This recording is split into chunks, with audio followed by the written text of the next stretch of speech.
Kerala governor Arif Muhammad Khan ഇന്ന് തൊടുപുഴയിലെ വ്യാപാരി വ്യവസായികളുടെ മീറ്റിങ്ങിൽ പങ്കെടുക്കാൻ പോയി. അദ്ദേഹം അവിടെ മീറ്റിങ്ങിൽ പങ്കെടുക്കാൻ വരുന്നതുകൊണ്ട് ഇടുക്കി ജില്ലയിലെ അവിടുത്തെ CPMൻ്റെ സെക്രട്ടറിയും അവരുടെ നേതാക്കന്മാരും അവർ ഇത് കണക്കാക്കി ഒരു ബന്ദ് പ്രഖ്യാപിച്ചു. ആ ബന്ദ് കാരണം ഗവർണർ വരില്ല എന്നായിരിക്കും കരുതിയിരുന്നത്. പക്ഷേ ഗവർണർ അദ്ദേഹത്തിൻ്റെ ചരിത്രങ്ങളിലൂടെ ഒന്ന് മനസ്സിലാക്കണം. ഇതൊന്നും അദ്ദേഹത്തിനെ പേടിപ്പിക്കുന്നതല്ല. അദ്ദേഹം പ്രസംഗിച്ചപ്പം അത് പറയുകയും ചെയ്തു.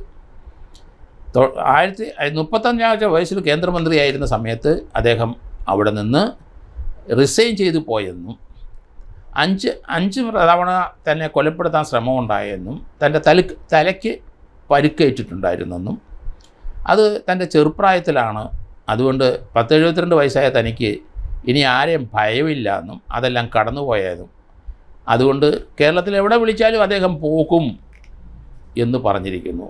വ്യാപാരി വ്യവസായിയുടെ ആ സംഘടന അവർ നേരത്തെ നിശ്ചയിച്ചുറപ്പിച്ച സംഘടനയാണ്, നിശ്ചയിച്ചുറപ്പിച്ച സമ്മേളനമാണ്. അത് ഗവർണറെ നേരിട്ട് വന്ന് കണ്ട് അതിൽ പങ്കെടുക്കാൻ ക്ഷണിച്ചതാണ്. ആ ക്ഷണത്തിൻ്റെ ഡേറ്റ് അനുസരിച്ച് ഇടുക്കി ജില്ലയിൽ ഇന്ന് ബന്ദ് പ്രഖ്യാപിച്ച് എന്തിനാണെന്ന് എനിക്ക് മനസ്സിലാകുന്നില്ല. അതൊരു കൺഫ്രണ്ടേഷനും ഒരു എതിർപ്പിനും കാരണമാകും. ഗവർണർ ഇന്ന് അവിടെ പ്രസംഗിക്കാൻ വരും, അതിന് മാറ്റമില്ല. അദ്ദേഹം നേരത്തെ പറഞ്ഞു സംഘർഷം ഉണ്ടാകുന്ന സ്ഥലത്ത് അദ്ദേഹത്തിന് വാഹനം തടയോ അങ്ങനെ എന്തെങ്കിലും പ്രശ്നമുണ്ടെങ്കിൽ അദ്ദേഹം റോഡിലിറങ്ങും എന്ന് ഇറങ്ങിയത് നമ്മൾ കാണുകയും ചെയ്തു. അദ്ദേഹം തിരുവനന്തപുരത്ത് SFI DYFIക്കാർ അദ്ദേഹത്തിൻ്റെ വാഹനം തടഞ്ഞപ്പം അദ്ദേഹം റോഡിലിറങ്ങുകയും ചെയ്തു. അദ്ദേഹത്തിന് എന്തെങ്കിലും പരിക്കോ അദ്ദേഹത്തിന് എന്തെങ്കിലും യാത്രയ്ക്ക് തടസ്സം ഉണ്ടായാൽ കാര്യങ്ങൾ കൈവിട്ട് പോകും എന്നെനിക്ക് തോന്നുന്നു. ഇപ്പോൾ ഇടുക്കിയിൽ തൊടുപുഴയിൽ അദ്ദേഹം പ്രസംഗിക്കാൻ പോകുന്ന സ്ഥലത്ത് റോഡിലെ CPM പാർട്ടിക്കാരും അതുപോലെ തന്നെ അവരുടെ DYFIക്കാരും അതിശക്തമായ പ്രതിരോധത്തിൽ അവിടെ ബ്ലാക്ക് ഫ്ലാഗ് അല്ലെങ്കിൽ കറുത്ത കൊടി അത് വീശി അവർ ഒരു വലിയ ശക്തമായ പ്രതിഷേധം ഉണ്ടായി. പോലീസ് അവരെ ഓരോരുത്തരൊക്കെ തടഞ്ഞു നിർത്തുന്നത് കണ്ടു. പക്ഷേ ആ പ്രതിഷേധം റോഡിൻ്റെ നടുക്കിലോട്ട് കയറുന്നത് ഞാൻ കണ്ടു. ഗവർണറുടെ വാഹനം ഒരു ഫ്രീ ഫ്ലോ ഉണ്ടായില്ല, അല്പം തടഞ്ഞു. വാഹനത്തിന് അല്പം തടസ്സം ആ ഫ്ലോയ്ക്ക് തടസ്സം നേരിട്ടതൊക്കെ നമ്മൾ കണ്ടു. ഇത് ഒരു തീക്കളിയാണ്.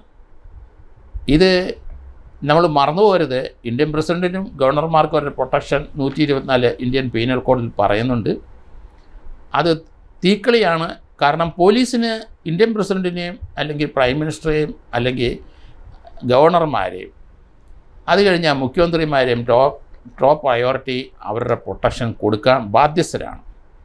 അങ്ങനെ വന്നാൽ ലാത്തിച്ചാർജ് ഉണ്ടാവും. ഇതുപോലെ പ്രതിഷേധ സ്ഥലത്ത് എന്തെങ്കിലും അനിഷ്ട സംഭവം ഉണ്ടായാൽ പോലീസ് ലാത്തിച്ചാർജ് ചെയ്യും. ഭരണകക്ഷിയൊന്നും നോക്കില്ല. കാരണം അവിടെ നിൽക്കുന്ന പോലീസ് ഉദ്യോഗസ്ഥന്മാർ ബലിയാടാവും. ഇന്ത്യയിൽ പല സ്ഥലത്തും ബലിയാടായിട്ടുണ്ട്. അങ്ങനെ എന്തെങ്കിലും ഉണ്ടായിട്ടുണ്ടെങ്കിൽ അവരെ അറസ്റ്റ് ചെയ്തിട്ടുണ്ട്, അവരെ റിമാൻഡ് ചെയ്തിട്ടുണ്ട്. അവരുടെ പണി അവതാളത്തിലാവും. അതുകൊണ്ട് ഗവർണർ വരുന്നിടത്ത് ഈ സൈസുള്ള അഭ്യാസങ്ങൾ നല്ലതല്ല എന്ന് എനിക്ക് തോന്നുന്നത്. കാരണം കാര്യങ്ങൾ കൈവിട്ടു പോവും. ആരെങ്കിലും അവരുടെ കൂടെ ഉള്ളവരോ അല്ലെ പ്രതിപക്ഷത്തിരിക്കുന്നവരോ ആരെങ്കിലും ഒരു ചെറിയ കുസൃതി കാണിച്ചാൽ കാര്യങ്ങൾ കൈവിട്ടു പോവും. അങ്ങനെ ഒരു അവസരം സൃഷ്ടിക്കാതിരിക്കുന്നതാണ് ഭരണകക്ഷിക്കും പ്രതിപക്ഷത്തിനുമൊക്കെ നല്ലത്. കാരണം കൈവിട്ടു പോകുന്ന രീതിയിൽ നീങ്ങിക്കഴിഞ്ഞാൽ പോലീസ് ലാത്തിച്ചാർജും ടിയർ ഗ്യാസും അവർ പ്രയോഗിക്കേണ്ടി വരും. അത് തന്നെയല്ല, വീണ്ടും അത് കൺട്രോൾ ആയില്ലെങ്കിൽ അടുത്ത പോലീസിൻ്റെ കയ്യിലുള്ള ആയുധം വെടിവെപ്പ് തന്നെയാണ്.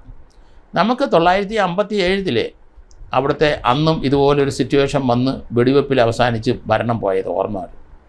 അതാണ് എനിക്കിപ്പോൾ ഓർമ്മ വരുന്നത്. അതുകൊണ്ട് സംയമനം രണ്ടു കൂട്ടരും പാലിക്കണം. ഇതുപോലെ രാഷ്ട്രീയ പോർവിളി നല്ലതല്ല. ഇവിടുത്തെ ജനങ്ങൾ മടുത്തു.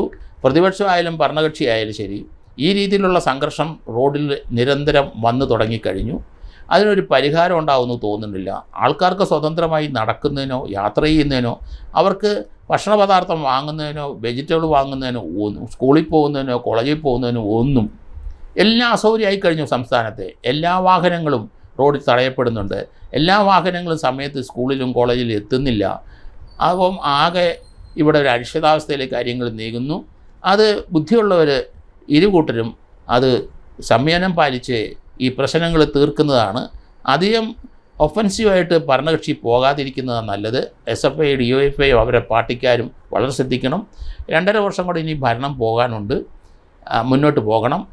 അതനുസരിച്ച് കാര്യങ്ങൾ സമാധാനപരമായിട്ട് നിങ്ങൾ ഭരണകക്ഷി ചെയ്തില്ലെങ്കിൽ ഇത് ഒരു രക്തച്ചൊരിച്ചിലേക്ക് തന്നെ പോകുമോ എന്ന് എനിക്ക് സംശയം തോന്നുന്നുണ്ട്. കാരണം പ്രതിപക്ഷം നേരത്തെ ഗാന്ധിയന്മാരല്ല ഇപ്പം. അത് പകരത്തിന് പകരം തീർക്കും എന്ന് വരെ VD സതീശനും KPCC പ്രസിഡൻറ്റും പറഞ്ഞു കഴിഞ്ഞു. അദ്ദേഹം ഒരാഴ്ചത്തിന് അമേരിക്കയിൽ പോയിരിക്കുകയാണ്. അദ്ദേഹം ഉടനെ വരും എന്ന് കണക്കാക്കുന്നുണ്ട്. അങ്ങോട്ടും ഇങ്ങോട്ടും കൊടുത്തു വാങ്ങുന്നത് പൊതുജനങ്ങളുടെ സമാധാനപരമായ ജീവിതത്തിൻ്റെ അന്തരീക്ഷം മാറുകയാണ്. കേരളത്തിൽ മാറിക്കൊണ്ടിരിക്കുന്ന കാഴ്ചയാണ് എന്നെപ്പോലുള്ളവർ കാണുന്നത്.